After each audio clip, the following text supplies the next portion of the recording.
저는 가끔 우리 성도님들 중에 이 질문을 꼭 한번 해보고 싶은 마음이 있습니다. 물론 대강은 압니다. 그러나 여러분들 공초가로 살고 계십니까? 애초가로 살고 계십니까? 어떻게 살고 계세요? 예.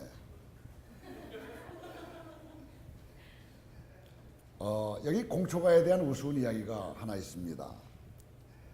공초가인 사장이 남들도 자기처럼 공초가인지를 확인하기 위해서 남자 사원들에게 마누라가 무섭다고 생각하는 사람들은 다 내 편으로 모이고 그렇지 않는 사람은 저쪽으로 모이라 이렇게 이야기를 했어요. 그래서 남자 사원 전원이 사장 편으로 몰려들었습니다. 근데 신통하게도 딱 한 명만이 저쪽에 남아있어요. 그래서 사장이 신기하던 그 사람에게 물어보았습니다. 자네는 정말 마누라가 무섭지 않냐? 이렇게 물었어요. 그랬더니 그 사람이 하는 말이 오늘 아침 출근할 때에 아내가 이야기하기를 사람들이 많은 곳에는 가지 말라 그래서 여기 남았습니다. 그렇게 대답했다는 것입니다. 참 재미있는 이야기인데요. 이 공초가의 아내와 비슷한 말씀을 우리 예수님도 하셨습니다. 그것은 사람들이 많이 몰려가는 넓은 길로 가지 마시고 사람들이 너도 나도 몰려가는 넓은 문으로는 들어가지 말라고 그렇게 말씀하셨습니다. 그것은 멸망으로 인도하는 길이고 파멸의 문이라고 말씀하십니다. 그보다는 좁은 문으로 들어가십시오. 비록 좁은 문은 찾는 이가 적지만은 생명으로 인도하는 문입니다라고 말씀하셨습니다. 성경은 이렇듯 두 갈래 길을 명료하게 제시하고 있습니다. 좁은 문, 넓은 문, 축복의 삶과 저주의 삶, 순종의 삶과 불순종의 삶과 신앙의 길과 또 불신앙의 길, 이렇게 말씀하고 있습니다. 이걸 정리해 보게 되면 좁은 문, 축복의 삶, 순종의 삶, 신앙의 삶이 한 묶음입니다. 그리고 넓은 문, 저주의 삶, 그리고 불순종의 삶, 불신앙의 삶이 또 한 묶음입니다. 그리고 이 각각의 묶음의 삶은 각각의 결과를 가져옵니다. 그것은 천국과 지옥입니다.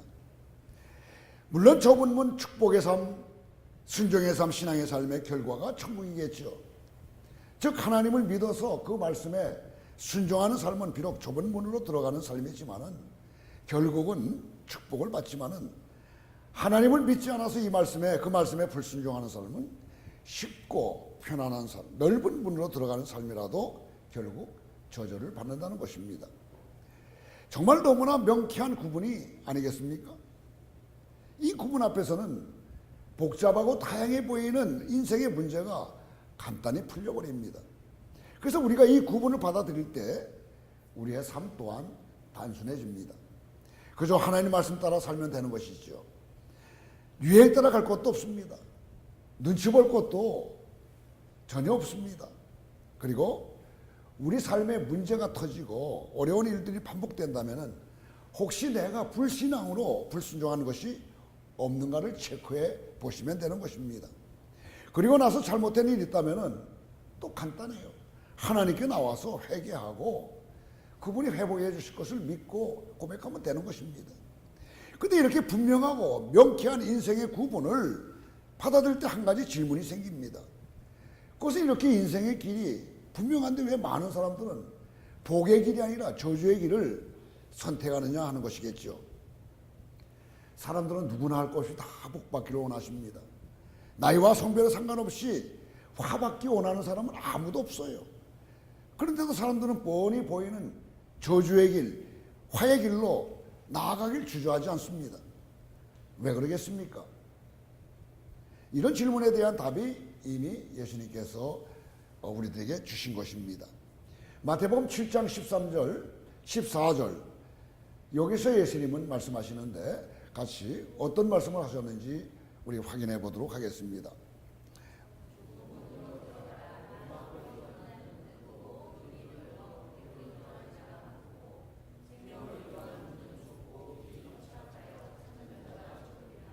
좁은 문으로 들어가라고 교훈하시죠. 예수님께서는 말씀하시기를 멸망으로 들어가는 길은 크고 넓고 그 길로 들어가는 사람들이 많이 있지만은 생명으로 인도하는 길은 좁고 협착해서 찾는 이가 적다고 말씀하시고 계십니다. 결국 생명으로 인도하는 길은 겉에서 보면은요 저주의 길처럼 보이고 죽음으로 인도하는 길은 겉에서 보면 축복의 길처럼 보이기 때문에 어리석은 사람들은 겉만 번지르한 그 넓은 길, 크고 넓은 죽음의 길로 나아가게 된다는 것입니다. 자, 그렇다면 왜 이런 현상이 일어난다는 것일까요? 왜 죽음의 길이 크고 넓어서 겉에서 보면은 축복의 길처럼 보이는 것일까 하는 것입니다. 뭐 때문에 그래요? 그것은 이 세상에 죄가 들어왔기 때문입니다. 세상이 죄로 오염되었기 때문에 죽음으로 인도하는 길은 번지르하고 생명으로 인도하는 길은 초라하고 고통스러워 보이는 것입니다. 그러므로 믿음의 눈을 들어서 좁은 문 너머에 있는 그 생명을 보지 않는다고 한다면은 그 누구라도 좁은 문으로 들어가지 않을 것입니다. 그러므로 축원합니다. 사랑하는 여러분, 믿음의 알력을 키워 좁은 문 너머에 있는 생명을 똑바로 바라보면서 생명의 길로 걸어가시는 하나님의 신실한 자녀들이 다 되시기를 주님의 이름으로 축원합니다. 오늘 본문 말씀을 보게 되면은 크게 두 사람의 메인 캐릭터가 등장합니다. 한 사람은 벨릭스이고 다른 한 사람은 바울입니다.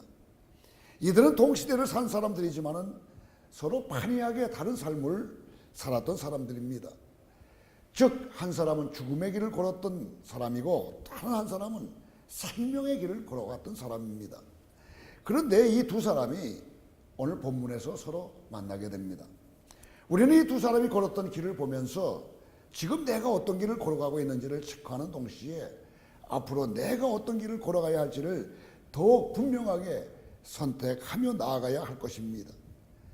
여기 있는 여러분들은 물론 성령님을 통해서 믿음을 다 얻었기 때문에 좁은 문, 생명의 문으로 들어간 사람들이면 틀림이 없습니다. 그러나 좁은 문으로 들어갔다고 해서 길이 하나일 것이라고 하는 생각은 버려야 되는 것입니다. 비록 좁은 문으로 들어갔다고 해도 그 안에는 수많은 길들이 서로 뒤엉켜져 있어요. 그래서 처음은 생명의 길로 시작했다가 중간에 멸망의 길로 접어들 수 있다는 것입니다. 그저 방심하고 안일하게 살다 보면은 어느 사이인가 우리는 좁은 길에서 이탈하여서 넓고 번지르르한 길로 달려가고 있는 자신을 발견하게 될지도 모릅니다. 그 길의 끝에서 우리를 기다리고 있는 것은 결국 무엇이겠어요? 바로 지옥입니다. 그렇기 때문에 우리는 항상 자신을 점검하고 자신이 걸어가고 있는 길을 점검하면서 어떻게 하면은 궤도를 이탈하지 않고 끝까지 좁은 길을 달려서 주님의 품에 안전히 안길까를 배우고 묵상해야 하는 것입니다. 그러므로 지금부터는 넓은 길에 대해서 좀 더 심도 있게 알아보려고 합니다. 넓은 길의 실체를 확실히 안다고 한다면은 혹시 내가 넓은 길을 걷게 될 때에 즉시 잘못된 길에 들어섰다는 것을 알아차리고 다시 방향을 선회할 수 있기 때문입니다. 오늘 본문에 보게 되면은 넓은 길, 멸망의 길을 걸어갔던 사람이 나옵니다. 그 사람의 이름은 벨릭스죠. 벨릭스라는 그 이름의 뜻은 행복이라는 뜻입니다. 행복이라는 이름을 가진 이 벨릭스, 어떤 행복을 가지고 살아갔을까요? 오직 자신의 행복만을 추구하면서 살아갔던 사람입니다. 어디 벨릭스뿐이겠습니까? 오늘날 많은 사람들이 저마다의 행복을 찾아다니지 않습니까? 믿지 않는 사람들뿐만 아니라 믿는 사람들도 모두 다 행복을 추구하면서 살아가길 소원하고 있습니다. 그러나 그 행복이 어떤 것이고 그 행복을 어떻게 추구하느냐에 따라서 전혀 다른 인생이 될 수가 있습니다. 그렇다면 넓은 길, 멸망의 길을 걸었던 벨릭스가 추구했던 행복은 과연 어떤 행복이었을까? 벨릭스가 추구했던 행복, 이것은 아주 세속적인 행복이었고 벨릭스는 그 세속적인 행복을 세속적인 방법으로 추구했습니다. 그렇다면 세속적인 행복과 세속적인 행복 추구 방법이란 도대체 무엇일까 하는 것입니다. 이 시대에 많은 영적인 고장들 중 한 사람인 리차드 포스트라는 사람이 있습니다. 이 사람은 세상을 정확하게 진단하면서 세상의 사람들이 추구하는 것을 명쾌하게 제시한 책을 썼습니다. 그 책의 제목이 바로 돈, 섹스, 그리고 권력이라는 책입니다. 근데 오늘 본문에 나온 벨릭스가 추구했던 그 행복을 가만히 보게 되면은 돈과 권력과 섹스라는 것을 우리는 본문을 통해서 확인하게 됩니다. 또한 벨릭스는 이것을 추구하기 위해서 잘못된 방법을 사용하고 있었습니다. 사실 돈과 섹스와 권력은 그 자체를 놓고 볼 때에는 절대 악한 것이 아닙니다. 역사적으로 청교도들은 돈과 섹스와 권력을 아름답게 사용했습니다. 그들은 이것을 무조건 배격하지 않고 근면함으로 열심히 땀을 흘러 돈을 모아서 그 돈으로 가정을 돌보고 하나님의 일을 하는데 아낌없이 헌금을 하는데 사용했습니다. 또한 섹스에 있어서도 신실함을 가지고 부부간의 정절을 지키고 절제함으로써 그들은 생명의 길로 나아갔습니다. 마지막으로 권력에 있어서도 그들은 질서를 지키면서 남용하지 않고 모든 사람에게 선하고 유익하게 사용했습니다. 그러나 이런 예를 제외하고 대부분의 사람들은 돈과 섹스와 권력을 잘못된 방법으로 추구하면서 우상화시키고 있는 것입니다. 바로 벨릭스처럼 말입니다. 그렇다면 벨릭스는 돈과 섹스와 권력을 어떻게 추구하고 사용했을까? 오늘 말씀을 통해서 하나하나 점검해 보도록 하겠습니다. 먼저 권력에 대한 벨릭스의 태도를 알아보도록 하겠습니다. 그는 자신이 가진 권력을 파괴적으로 사용했던 사람입니다. 요세푸스라는 사람이 유대서를 쓰면서 벨릭스의 권력 남용이 유대 내란의 원인이었다고 말할 정도였습니다. 원래 벨릭스라는 사람은 노예 출신이었습니다. 노예 출신이 노예 해방이 되면서 유대 총독이 되기까지 그의 삶을 한번 생각해 보세요. 얼마나 우여곡절이 많았겠는가 하는 것입니다. 그런데 그는 그렇게 끝없이 그 힘을 추구하고 우상화하면서 그의 인생을 살아와서 지금 벨릭스, 총독까지 되었던 것입니다. 특별히 오늘 본문의 말씀을 보게 되면은 이 벨릭스의 권력에 대한 생각을 우리는 알 수가 있습니다. 그는 바울에게 죄가 없다는 사실을 너무나 잘 알고 있었습니다. 그러나 그는 바울을 재판에서 풀어주기는커녕 오히려 그를 2년 동안이나 가두어 두었습니다. 그렇다면 벨릭스는 왜 그렇게 했을까 하는 것이죠. 그것은 다른 것이 아니에요. 유대인의 마음을 사기 위해서라고 성경을 기록하고 있습니다. 본문 27절 말씀을 읽어보면은 그가 유대인의 마음을 얻고 싶어서 바울을 풀어주지 않았다는 것을 알 수가 있어요. 사람의 마음을 얻고 싶어서 아부하고 아첨하는 것이 바로 권력을 지향하는 사람들이 갖는 모습인 것입니다. 그리고 그들의 마음만 얻는다면은 소수의 사람들의 그 희생 따위 같은 것은 전혀 관여치 않습니다. 눈 하나 깜짝하지 않습니다. 이것이 바로 권력을 잘못 추구하는 사람들의 모습입니다. 이 시간 자신의 삶을 한번 정직하게 살펴보시길 바랍니다. 혹시 어떤 힘 있는 사람의 마음을 얻고 싶어서 힘없는 누군가를 희생시키지는 않았나? 여러분 스스로 한번 생각해 보시길 바랍니다. 그 힘없는 누군가가 배우자라든가 아니면 어린 자녀가 될 수도 있지 않는가? 또 직장의 그 부하 직원이나 친구가 될 수도 있다는 사실을 기억하면서 자기 자신을 한번 점검해 보시기를 바랍니다. 사랑하는 여러분, 권력을 우상화하여 권력으로 인해서 멸망에 이르는 대신에 주어진 힘으로 약한 자녀들에게 힘을 주고 격려하는 데서는 주님의 거룩한 자녀들 다 되시기를 주님의 이름으로 축원합니다. 또한 벨릭스라는 사람, 두 번째입니다. 달콤한 쾌락을 추구하면서 살았던 사람입니다. 세상 사람들이 추구하는 섹스란 단순히 성적인 것만 의미하는 것이 아닙니다. 쾌락을 추구하는 모든 것들을 다 여기에서 내포되어 있는 의미입니다. 24절 말씀을 같이 읽도록 하겠습니다. 수일 후에 벨릭스가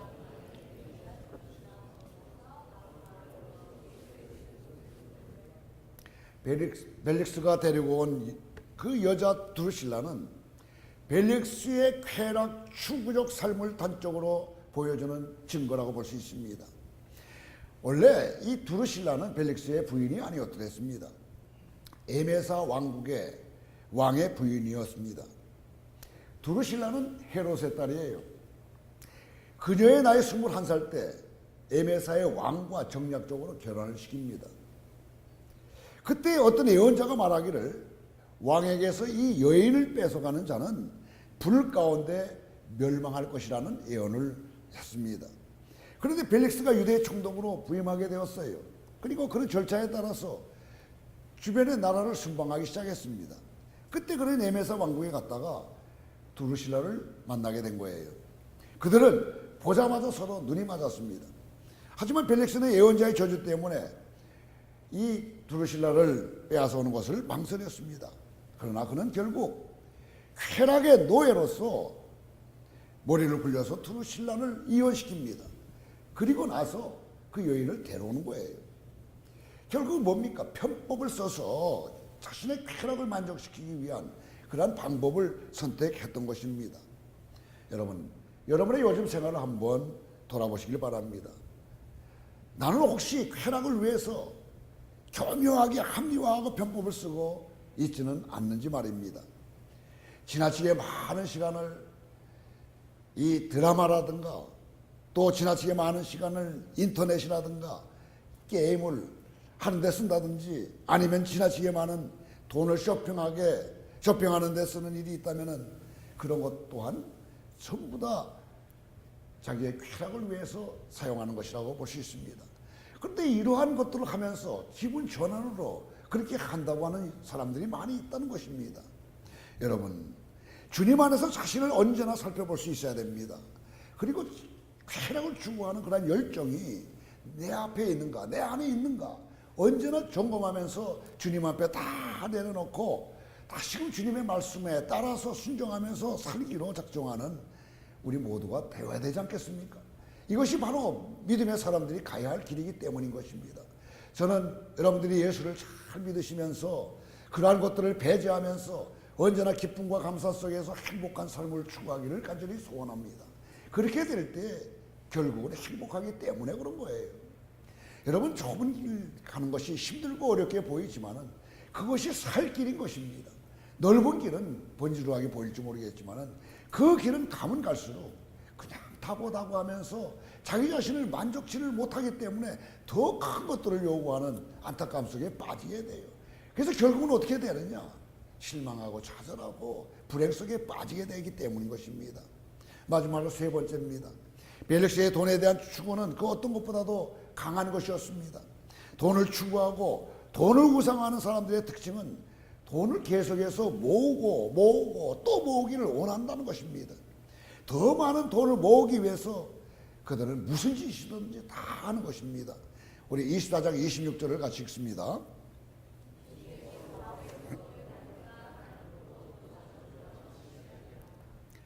이것이 바로 이 물질에 중독된 사람들의 모습입니다. 돈이 필요하기 때문에 돈을 바라는 것이 아니라 돈 그 자체를 소유하고 싶어서 돈을 바란다는 것입니다. 그 당시 벨릭스, 여러분 유다 총독 아니겠어요? 돈이 없는 사람이 아닙니다. 최고의 갑부 중에 한 사람이 바로 그였습니다. 그때도 그는 바울의 돈을 탐내고 있어요. 참 이상하지 않습니까?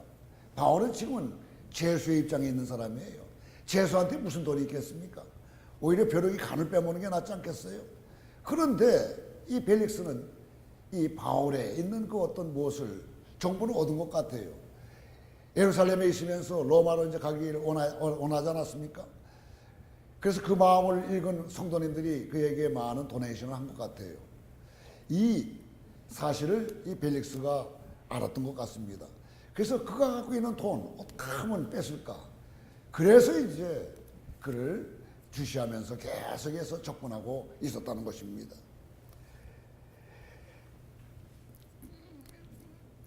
돈에 중독되어서 돈을 섬기는 사람들의 모습 바로 이렇습니다.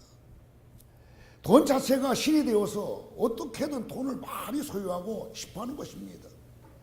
쓸 줄은 모르고 모을 줄만 알면서 탐욕스럽게 그지없는 모습을 우리는 여기서 봅니다. 여러분의 요즘 경제 생활은 어떠한가? 필요 이상의 돈을 더 모으고 싶어서 안달하고 계시지는 않는가? 일확천금을 꿈꾸며 애매한 돈을 도박이나 또 로또에 쏟아붓고 계시지는 않는가? 은돈을 갚지 않으려고 차일피일 또 미루고 계시지는 않는가? 꾸지 않아도 될 돈을 굳이 꾸려고 하시지는 않는가? 여러분, 돈의 노예가 아니라 돈에 있어서 주님의 주되심을 인정하심으로써 주님이 기뻐하시는 일에 지혜롭게 돈을 사용할 줄 아는 주님의 기뻐하심을 입은 청지기들이 다 되시기를 주님의 이름으로 축원합니다. 이렇게 권력과 쾌락과 돈에 매여진 인생은 낭비하는 인생입니다. 그런데 그렇게 살아갔던 벨릭스, 그에게 오늘날 하나님의 은혜가 임했어요. 그것은 바로 무엇입니까? 바울을 만났다는 거예요. 24장 24절을 같이 읽습니다. 수일 후에 벨릭스가 그 안에 유대 여자 두루실라와 함께 와서 바울을 불러 그리스도 예수 믿는도를 듣고는 권력과 쾌락과 돈에 찌들러서 멸망의 길로 달려가고 있는 벨릭스에게 주님이 은혜를 베푸셔서 바울을 만나게 하셨던 것입니다. 그리고 바울을 통해서 복음을 듣게 되었습니다. 그리고 복음은 벨릭스에게 영향을 미치기 시작했어요. 본문 24장 25절을 같이 읽습니다. 바울이 의와 절제와 장차오는 심판을 강론하니 벨릭스가 두려워야 대답하되 지금은 가라 내가 틈이 있으면 너를 부르리라 하고, 바울에 의해서 나온 의와 절제와 장차올 그 심판, 이런 그것에 대한 메시지를 들었을 때 벨릭스의 가슴이 흔들리기 시작했습니다. 지금까지 권력과 쾌락과 돈에 매여서 그것을 섬기면서 살아왔던 벨릭스가 복음의 의와 결제와 심판을 듣고 두려워서 떨게 됩니다. 얼마나 두려웠던지 그는 그만하고 다음에 다시 듣겠다고 말할 정도였습니다. 즉 지금까지는 권력과 쾌락과 돈을 정신없이 추구했던 한 사람이 복음을 듣는 순간 자신의 길의 마지막에 있는 것을 보게 된 것입니다. 그것은 바로 피할 수 없는 하나님의 심판이었습니다. 그래서 벨릭스는 두려웠던 것이죠. 장차 받게 될 심판이 너무나 선명하게 느껴졌기 때문인 것입니다. 그러므로 이러한 두려움은 하나님의 은총이 아닐 수가 없습니다.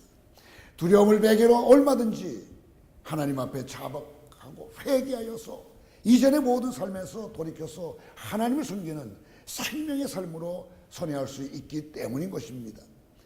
만일 여러분들이 말씀을 읽거나 또한 설교를 듣거나 신앙의 책을 읽거나 지체들과 이야기를 나눌 때 지금까지 자신들의 모습으로 인해서 어떤 두려운 마음이 들거나 갈등이 생기거나 불안한 마음이 생긴다고 한다면은 여러분 그것을 하나님의 은총으로 받아들이시길 바랍니다. 그것은 잘못된 길에서 돌이켜서 다른 생명의 길로 선회하라는 하나님의 사인이기 때문에 그렇습니다. 그런 마음이 생긴다면은 다시 하나님께 엎드려 자복하고 회개한 후 지금까지의 그 삶을 청산하고 다시 시작하면 되시기 때문입니다. 우리의 좋으신 하나님, 우리 하나님은 다시 시작할 수 있는 기회를 아낌없이 우리에게 주실 것입니다. 사랑하는 여러분, 하나님의 사인을 바로 알아차리고서 곧장 하나님께로 돌아서는 지혜로운 주님의 자녀들이 되시기를 주님의 이름으로 축원합니다. 그런데 안타깝게도 벨릭스는 결단하지 못했어요. 그 넓은 길을 떠나서 좁은 문으로 들어갈 수 있는 절호의 기회, 멸망의 길에서 생명의 길로 들어갈 수 있는 기회를 그는 결국 놓치고 말았습니다. 즉 그는 복음을 듣고 결단하지 못했습니다. 십자가 앞에서 회개하고 돌이키는 결단을 하지 않았기 때문에 그는 하나님이 베풀어 주신 그 은총에도 불구하고 구원을 받지 못하게 된 것입니다. 두려운 마음에 나중에 틈이 나면은 다시 바울을 부르겠다고 하고는 결국 그는 복음을 더 이상 듣지 않기로 했던 것입니다. 그렇게 자꾸만 미루는 것은 결국 주어진 은혜를 헌신짝 버리는 무지한 행동인 것입니다. 그렇게 해서 벨릭스의 마지막은 그토록 열망하던 권력에 의해서 총독의 자리에서 쫓겨나게 됩니다. 그리고 로마로 호송된 후 그는 자기의 전 재산을 다 털어서 뇌물을 주고 겨우겨우 풀려나게 됩니다. 그렇게 벨릭스는 넓은 길을 걸어가다가 결국은 이 멸망한 본보기를 보여주고 있는 것입니다. 이처럼 것만 번지르르한 넓은 길의 결국은 멸망뿐입니다. 그러나 바울처럼 고통과 고난의 연속이었던 좁은 길의 결국은 어떻습니까? 영생 아니겠어요? 그러므로 우리는 어떻게 살아야 되겠습니까? 지금 어떤 길을 가야 될 것, 자명한 것 아니겠어요? 뭐 판단할 것도 없지 않겠습니까? 여러분 결국이 좋아요? 아름다운 것 아니겠어요? 지옥 가시겠어요? 천국 가시겠어요? 물어보나 말씀 아닙니까? 여러분 다 좁은 길을 선택하시고 이것이 인생에 가는 마지막 정말 생명의 길이라는 사실을 기억하시면서 여러분들 다 승리할 수 있게 되기를 바랍니다. 여러분 믿음의 눈을 크게 바라볼 수 있게 되기를 바랍니다. 그래서 믿음으로 이 땅 가운데 승리하는 아름다운 삶이 있게 되기를 바랍니다. 또 하나의 그 전설에 의할 것 같으면은 이 벨릭스가 폼페이 최후의 날에 그 화산에 의해서 거기에서 그 불구덩이에 떨어져서 죽었다는 그런 이야기가 있습니다. 그 예언한 사람의 말대로 그렇게 되었다는 것입니다. 이 이야기는 뭘 이야기하는 거예요? 우리의 인생의 가르기는 두 길입니다. 그 중에 하나를 선택해야 될 우리의 인생. 어떤 길을 선택하는 것이 바람직한가? 우리 믿음의 사람들은 다 복된 길, 좁은 길로 가기를 원하지 않습니까? 그래서 이 자리에 앉아 계시고 하나님을 예배하는 줄 믿습니다. 여러분의 앞으로의 삶 하나하나를 정말 디디면서 주님이 기뻐하시는 좋은 길로 가시면서 능력 있고 행복하고 감사하는, 그래서 하나님을 찬양하는 복된 길 가는 아름다운 역사가 우리 모두에게 있게 되기를 주님의 이름으로 축원합니다. 다 같이 기도하겠습니다. 사랑하시는 하나님 아버지, 우리의 인생을 생명으로 충만한 축복의 길로 인도하시고 원하시는 하나님의 선하심과 인하심에 감사와 찬송과 영광을 돌려드립니다. 우리에게 믿음의 믿음을 더하셔서 무엇이 진정 생명을 주는 길인지를 잘 알아보게 하시며 지혜의 지혜를 더하셔 수많은 길들 중에 주님이 기뻐하신 길로 길을 바로 분별할 수 있도록 인도하여 주시길 원합니다. 때때로 잘못된 길로 들었을 때마다 주님의 사인을 곧바로 알아보고 겸손히 주님께 무릎을 꿇을 수 있는 회개의 영을 부어주시고 다시 시작할 수 있도록 새 힘을 허락하여 주시옵소서. 우리 힘으로는 할 수 없사오니 주님의 성령을 날마다 충만히 부어주시옵소서. 예수님의 이름으로 기도드리옵나이다. 아멘.